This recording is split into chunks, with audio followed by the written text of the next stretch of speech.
Innovators! Welcome to Who's Next, Innovators Edition, powered by the Thurgood Marshall College Fund. I'm your host, Martin G. Martin II, the Senior Program Director of Innovation and Entrepreneurship, also known as I&E. The Thurgood Marshall College Fund champions the ambitions of scholars and innovators of HBCUs and PBIs to produce the next generation of top talent.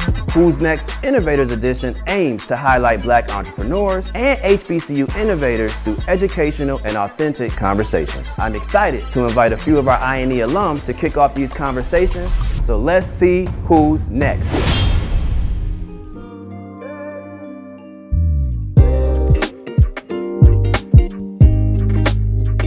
Layered, right? I'm really layered, and this is my belief. I believe that we were not put on this earth to do just one thing. And so because of that belief, that's what drives me. And so knowing that, I constantly lean in to whatever is next for my life, because I don't believe that there's just one thing for my life. And so on top of that, I'll share a book that I really love early on that gave me tactical strategy to navigate my belief. It's called Smart Cuts. Smart Cuts. Okay. And he talks about how he uses one specific story with Zoe Saldana, and prior to her becoming a famous actress, she was a dancer. And she wanted to get into the acting industry so bad. And she would go audition, and not land the roles until a role came up as a dancer in a movie. And because she was a dancer, she got the role. But that was her entry into being able to transition her life. And so I use that example because it talks about how some of the things that we want to do are just about lateral movements, not necessarily up a ladder traditionally. Yeah.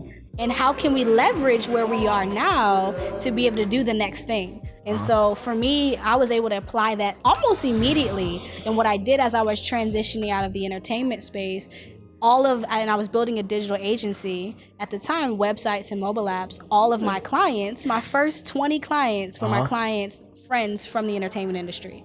So I leveraged that to push me into the next thing. And that's how it works, is that no experience is left behind, right? Like, don't miss that, y'all. No experience is left behind. All of it is meant to compound full circle, to the next thing and the next thing and the next thing, because this is pre-written. Prior to my time at Howard, I was actually at a PWI, and to be able to experience an HBCU is like nothing on the planet, like literally nothing on the planet. And so I'm just excited again to be on this campus today, and then all of the students being HBCU students, like game changing.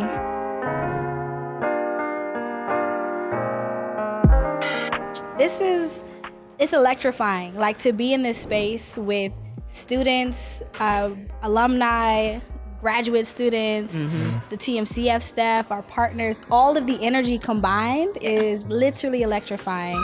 And just to be here sharing with the students, but to know that, like, man, we were once students. It's like a surreal moment to be able to see them being so young and just so passionate and ambitious. I feel like I'm getting fueled up just by being here this weekend. So I'm excited. I cannot wait to see them pitch. I can't wait to see the final competition.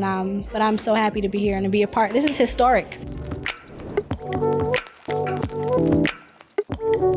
I heard really early on, and I don't believe it's true, that you can only have one mentor. And so my first few mentors, I felt, it's crazy because early in my 20s, I didn't have mentors. I just kind of had people that I was like gleaming from. But it wasn't until later in my 20s that I really understood the value of mentorship. So that's number one, is understand the value of mentorship. But then even outside of that, what would happen is that I would get a second person that I felt like would mentor me. And I almost felt like, and I don't know if this is a thing for just like people of color, but it almost felt like I couldn't have two mentors because that was disrespectful to the other mentor, right? And I had to make this mindset shift that, like, one is that we live in abundance, right? But two is that if a mentor is upset with you having a second mentor, that is not a mentor for you, right? And so I was blessed enough to have someone tell me, Tina, you can collect mentors. You can have more than one mentor in multiple places. And so now I do.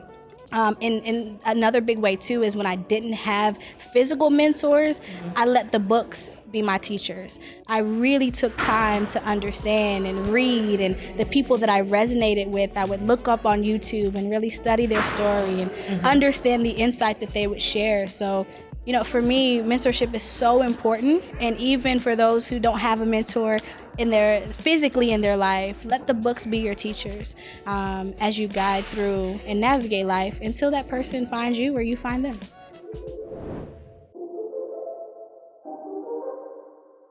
I didn't know I was going to be a full-time entrepreneur, but I'm saying out the womb loosely, but I'm telling y'all, I was the kid, 7 years old, selling candy on the corner, bracelets in the hair salon while everybody was getting their hair done. Like, I was hustling water. You name it. If you could make money off of it, Tina Botter was making money off of it. And for me, it was just this amazingness to be able to do transactionally and give somebody something of value and then them give me money back. And early on, I realized the power of being able to be valuable to somebody else and it really be able to fund your life. I didn't know it at that time that it would fund my life, but it was a seedbed to what would be where I live now, which is I've been a full-time entrepreneur. This is November will be 12 years for me. And then to never have a job, not because it's a bad thing, but because of my life journey, I just stuck to it. So when I graduated, it was just this crazy moment because my parents were like, well, what are you going to do now? And all of my friends are applying to jobs and you know what I mean? They're getting these crazy salaries and I'm like, yeah, so I think I'm just going to go head first into entrepreneurship. And I followed my gut because that was my journey and my path all the way up into that point. And so now here we are, 12 years later. 12 years. I always knew I was going to be an entrepreneur though. I always knew it. It was in me. It's in my blood.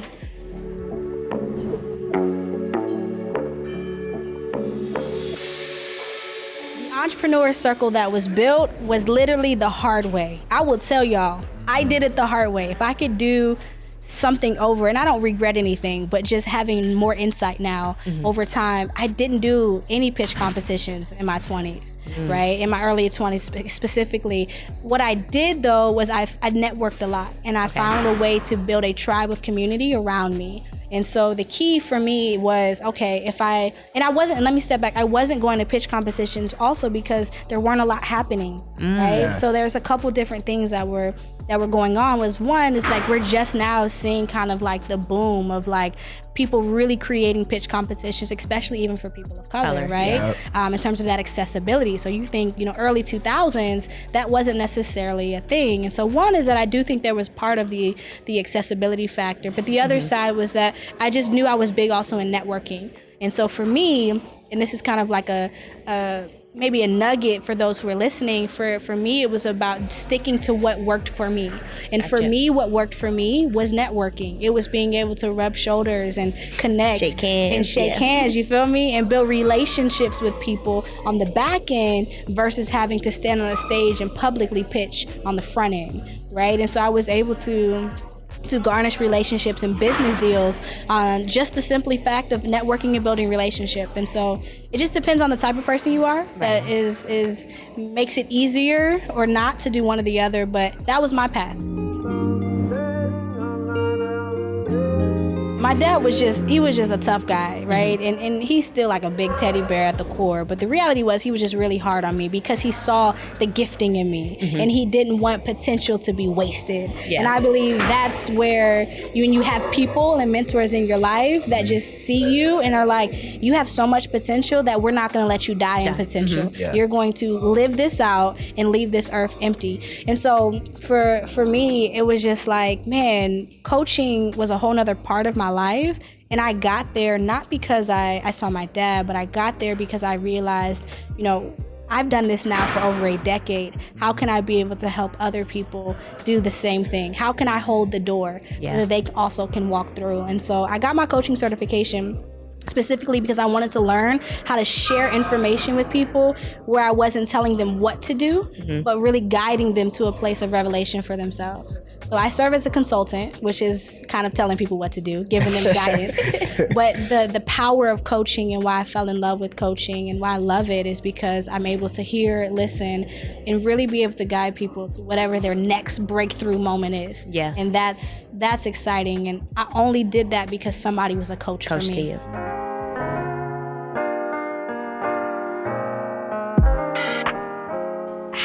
Bouncing back is hard. Being resilient is hard, especially when you experience failure after failure after failure. People look at me and they're like, man, you've never had a job for 12 years. Listen, it's not as glamorous as it looks. Yeah. And so I try to be really humble and honest about that, even on the back end of that statement of a full-time entrepreneur for this long. And I believe really being able to bounce back from the hardships all comes from perspective. It's always seeing the glass half full instead of half empty. It's always being able to look at yourself and say, you know what, I did not fail. I just didn't hit the target that I wanted, right? Being able to keep our minds sharp, right? The word talks about renewing your mind every day. Being able to renew your mind and keep it sharp and keeping things in perspective never allowed my mental bank account to get so low that I tapped out. And that's one of the things I really take pride in. I gotta shout out my dad. My dad was like a mental coach, toughness coach for me. Like, man, there'd be some days I could not stand my dad. But at such a young age, I built this grit and this fortitude that failure isn't an option, not because I'm not going to have setbacks, but because my mind is greater, right? Yeah. And it's able to change and reframe any in perspective. So that's my way of being able to overcome failure and setback, is just changing the narrative and make it be whatever you need to do to fuel you for the next.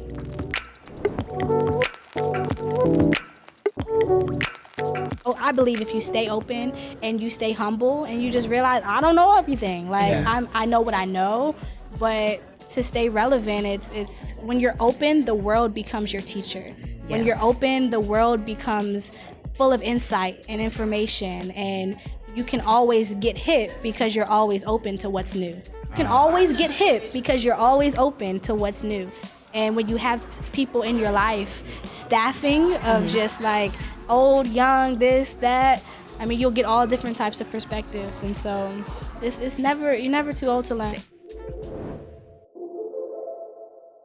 That's never easy. Let's just get it out the way. Because I think sometimes people think when they have devices or strategies that it makes it easier. It's never easier to be able to share with someone that they may have missed the mark, or share with them that, especially for people who love people, right? Yeah. Especially people who identify as more empathetic or compassionate.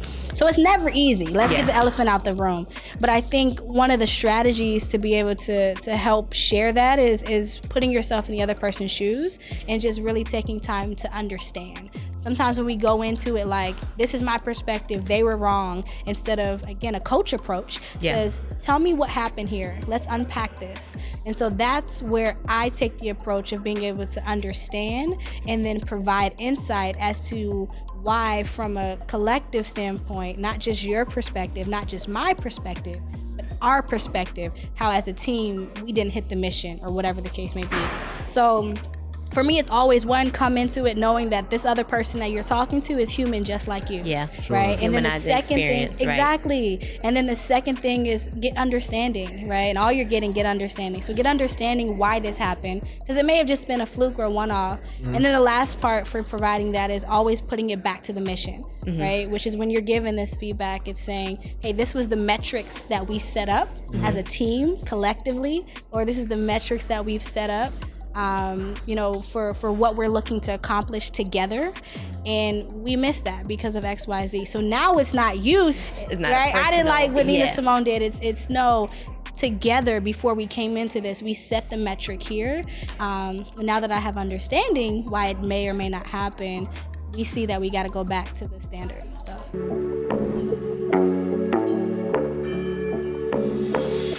Hands down psychology, because we are living this experience as humans with other humans. And when we don't understand each other, that's why offenses build fences. Yes. right? I heard that one. Yes. Fences build fences, and there's so much that happens through our human experience when we're really meant to just do life together and flow together. But I truly believe a lot of the things that happen to us are really happening for us, but because we can't get through either our own issues or our own challenges and or with other people, right? We can't get through the issues and the challenges and so on and so forth, right? And it's just really because also a lack of information, a lack of understanding of emotional intelligence. How do I navigate my thoughts? How do I stand in the trauma of my past and the presence of where I am and also the future of where I'm going all at the same time? It's so important to be aware, self-aware. And when I say psychology, I mean that maybe a bit loose, because I think it blends over into human behavior and it blends over into therapy and trauma and all of the things. But I think when we're better, like as people, then we can do even better business. We can be a better, whether it be a wife or a friend or daughter, even a CEO or a co-founder. But it's the challenges when we don't understand ourselves, and then we also don't see other people and don't take the time to understand how to navigate with other people as well too. Man, it's like pushing a dead dirt bike up a hill.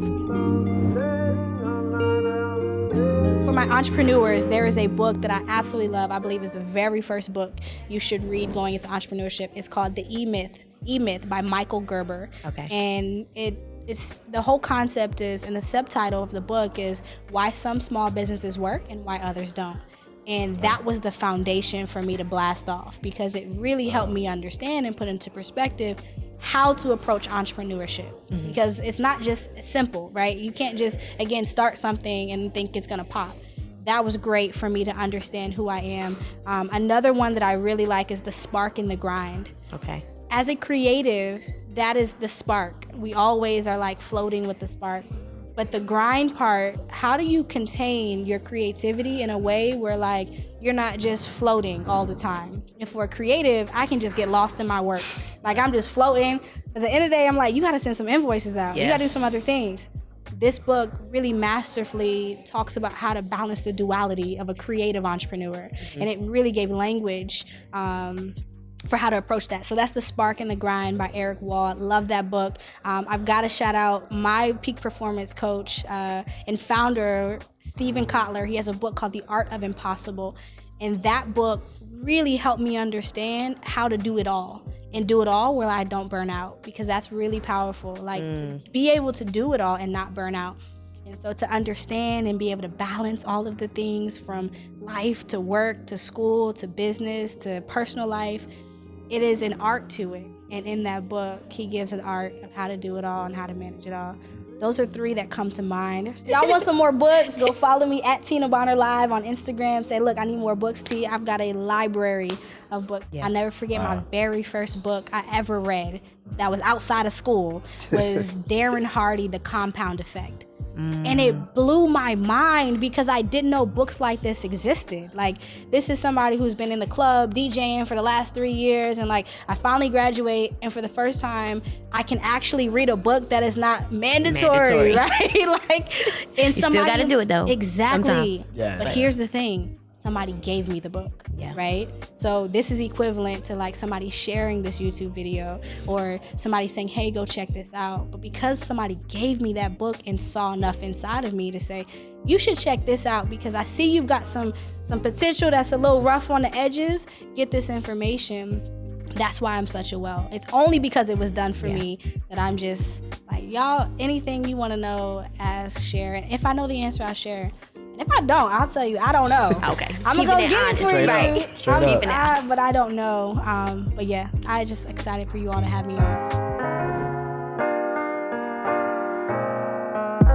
Here's the thing about my routines. They change depending on what season I'm in. Okay. So, and I think that's really important because sometimes you need something different.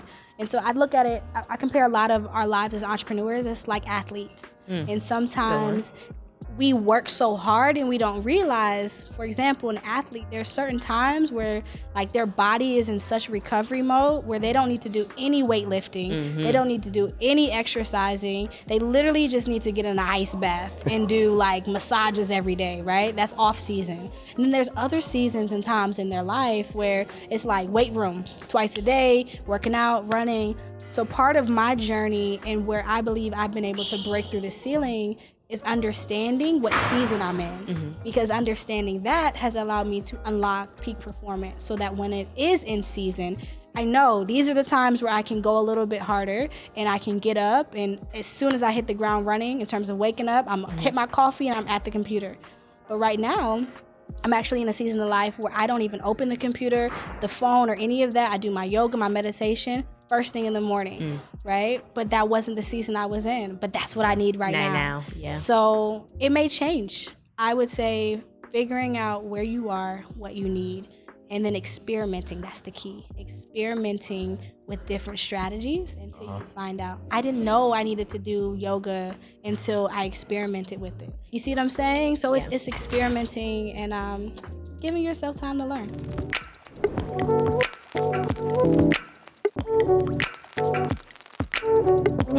Absolutely. So you can connect with me at Tina Bonner Live, TinaBonnerLive. That is on Instagram, Facebook, Twitter, all platforms.